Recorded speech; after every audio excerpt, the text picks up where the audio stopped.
Have you had any conversations with Harrison Burton? Is it awkward at all, or is it you just gentlemen about it and, like you say, you go your separate ways? You know, not specifically. Obviously, I reached out to all those guys after the Daytona win and congratulated them. But I mean, we're all professionals. We're all been doing this stuff a long time, and there's no awkwardness or hard feelings there. Obviously, cheering for those guys. I mean, they're in the playoffs. They're focused. I mean, I'm staying out of everything they have going on. They're focused on their playoff run in these next few weeks, and I'm gonna let them do that. Dustin Long, NBC Sports. Josh, the last 2 weeks, you've kind of had these unique ties to the last two winners. It's certainly been a dramatic couple weeks for the sport with the Woods and your teammate.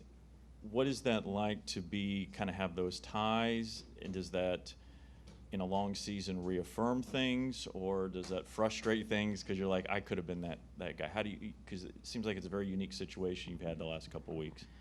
No, I don't. I mean, I think that, you know, obviously, the Daytona win, I think that was, that's great for their program, right? I mean, it's a huge deal for the Wood brothers. I mean, obviously, yeah, I'd love to win the 100th race, but, it was Harrison's day and he capitalized and won.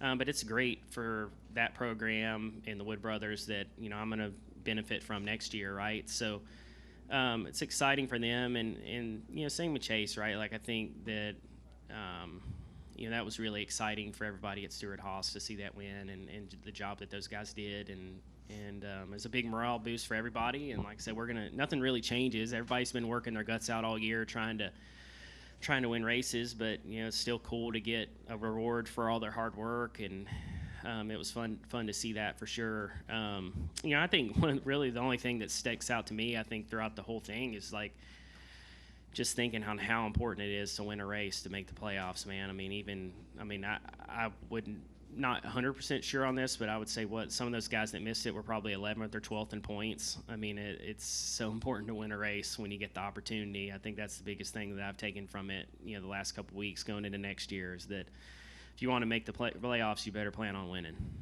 So obviously the focus has always been winning, but after seeing that, how did you, I guess, the mindset or what you start thinking about if you're in a situation where you can win, or in second type of win, how much more aggressive do you think that'll make you in the future?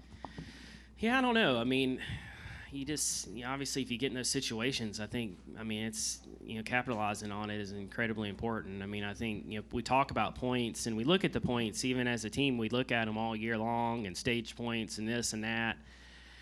And then you come down to it, and unless you're in the top 10, you're probably in danger, right? So, really, unless you're in the top 10 or you're racing for the regular season championship or something like that, then yeah, the points matter. It's just, they do matter, but it's just such a unique scenario, what's happened, how it's played out the last few weeks, having those new winners, and yeah, I don't know that really my mindset changes anyway or anything, but it's hard to, if you're going to fall back on points, I guess I'm saying you better have a lot of them.